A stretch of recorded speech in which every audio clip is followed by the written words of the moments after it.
va voir, il y a le signe de Murphy, il y a une défense. Donc quand il y a une défense, on ne peut pas examiner le foie, mais je vais quand même le faire pour vous montrer de comment on recherche.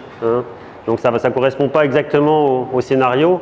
C'est pareil, je vais regarder les orifices hernières, pour vous montrer un peu examen complet, mais voilà, ce n'est pas forcément orienté. On a dit que c'est important de faire orienter sur l'examen là. Donc c'est vrai que là, de passer du temps sur les orifices hernières, normalement c'est moins utile. Okay.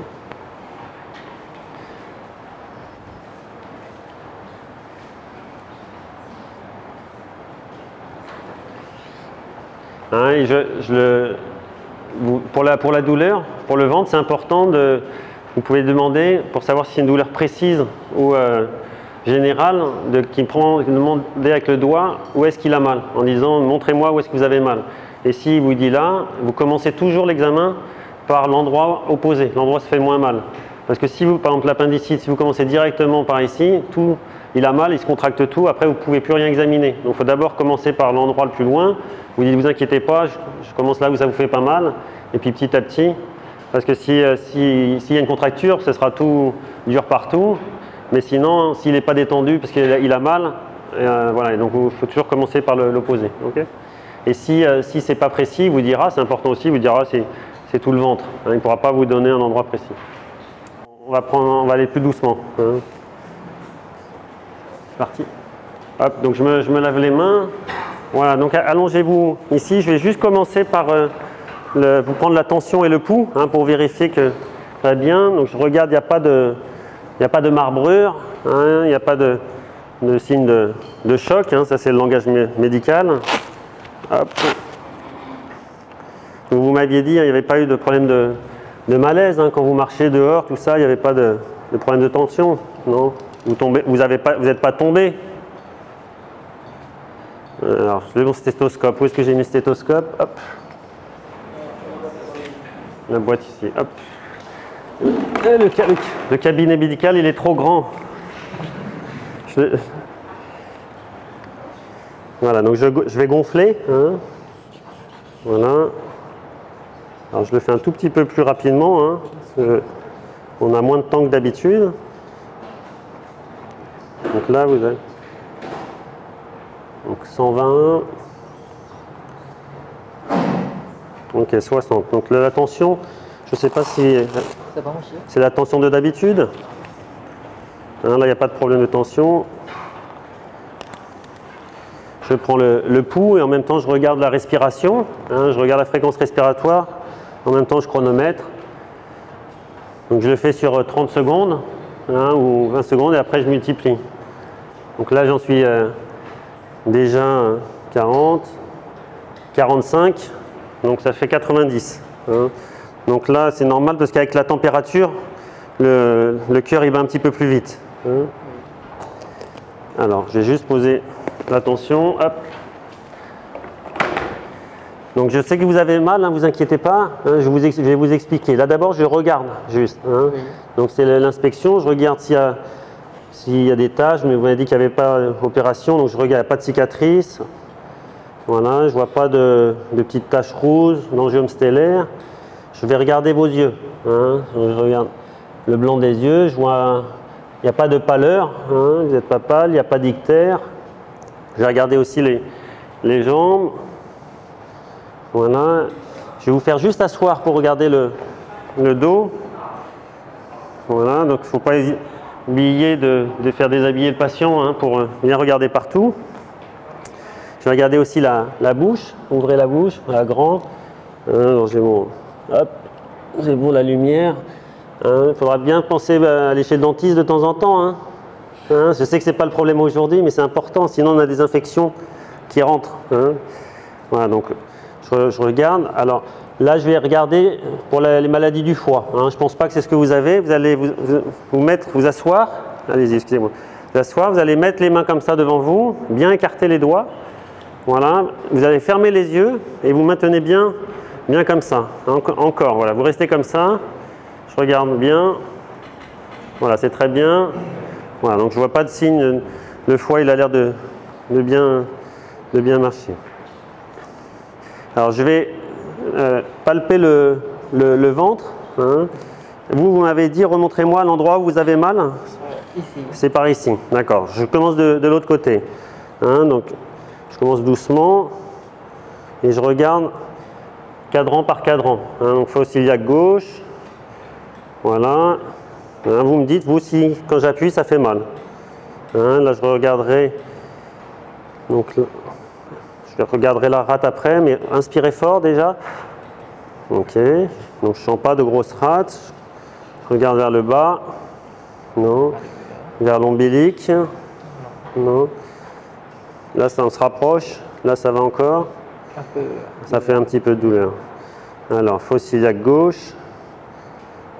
La douleur. Ok, en tout cas, il n'y avait pas de contracture. Ah, ça commence là. Hein. Et là, c'est pire? Oui. Alors, donc il y a effectivement une petite défense, hein, signe de Murphy. Donc là, maintenant, on dit que vous avez plus mal. Hein, je regarde le foie. Donc, il ne faut pas hésiter pour sentir le foie. On va commencer très bas, parce que les gens qui ont un très gros foie, des fois, on se fait piéger. Donc, on commence bas et on remonte petit à petit jusqu'à sentir le bord du foie. Et il y a les côtes, donc on peut mesurer la partie inférieure du foie. Donc là, je sais qu'il est ici, c'est une hépatomégalie, on va dire. Donc je mesure 2 travers de doigts, 3 travers de doigts, voilà, un travers de main. Et après, j'essaie de faire le tour. Je regarde s'il est tranchant, s'il est dur, si c'est lisse, si c'est nodulaire. Voilà. Et pour la partie haute du foie, on peut faire de différentes manières. On peut faire l'auscultation. Hein, vous mettez là, vous grattez et ça conduit et donc on entend la transmission. Donc là, je sais qu'il est à peu près de là. Normalement, il est caché, donc là, il est trop gros. Je vais me tourner, je vais regarder la rate. Alors, vous allez vous mettre un tout petit peu sur ce côté-là. Voilà. Encore un peu. Voilà, détendez-vous. Pliez un peu les jambes. Alors, je mets bien les doigts en crochet.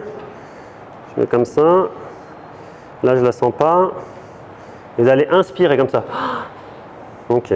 Non, là, je la sens pas. Allongez-vous. Je regarde les 2 fosses lombaires. Les reins, ils vous font pas mal. Hein. Voilà.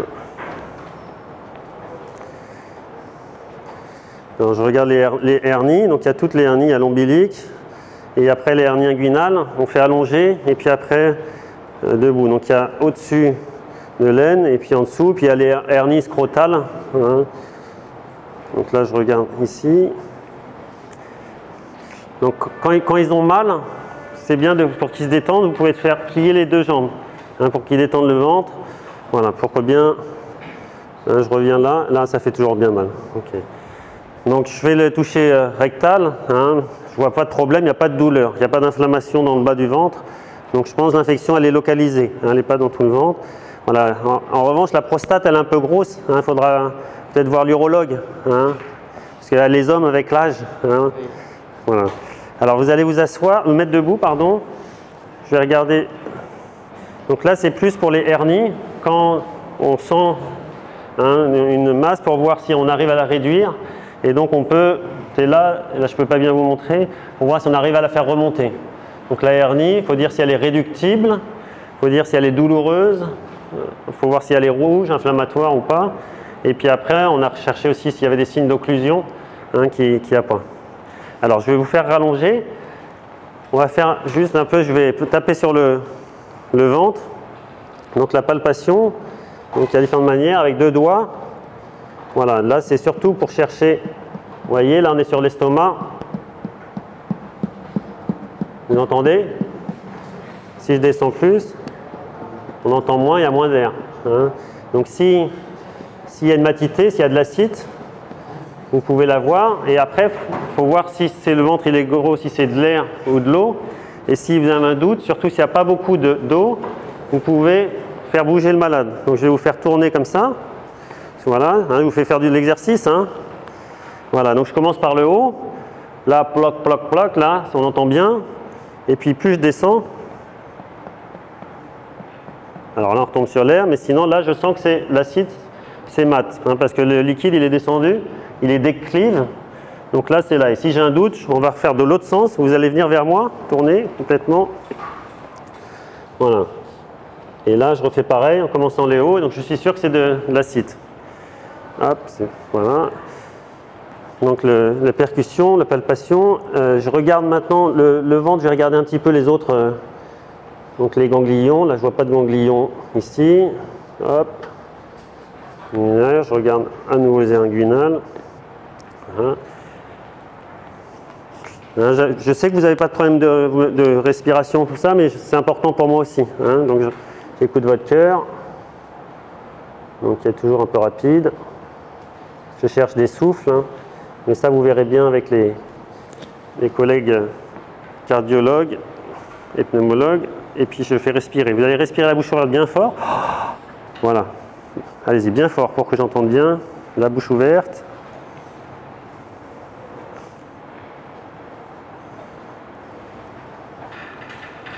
Voilà, hop.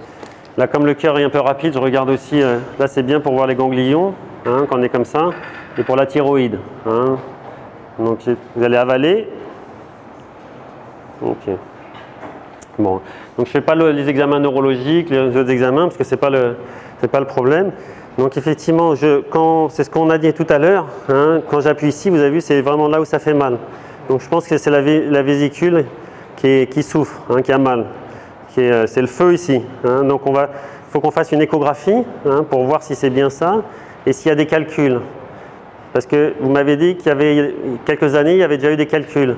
Donc ça peut faire cette douleur que vous avez. Et là, ça a bouché un peu et le calcul, ça a favorisé une infection. C'est pour ça qu'il y a la fièvre en plus. D'accord ? Oui. Donc là, je vais faire une ordonnance pour les médicaments, pour les antibiotiques et pour la douleur. Et je vais faire une ordonnance pour aller faire l'échographie et puis pour aller aux urgences parce qu'il y a des choses il faut faire les hémocultures et puis il faudra voir le chirurgien. Hein. Donc là, il n'y a pas besoin de prendre le SAMU, hein, mais il faut aller aux urgences tout de suite. D'accord ? Hein, il y a quelqu'un qui va pouvoir vous emmener ? Oui. Eh bien allez, on fait comme ça et moi je me tiens bien au courant. Hein, mes collègues de l'hôpital, ils vont me tenir au courant et donc la prochaine fois qu'on se revoit, tout sera réglé. Hein. Ok ? Oui, à bientôt. Hein, au revoir. Hein, je me relève les mains, mais je vous laisse regagner la salle d'attente.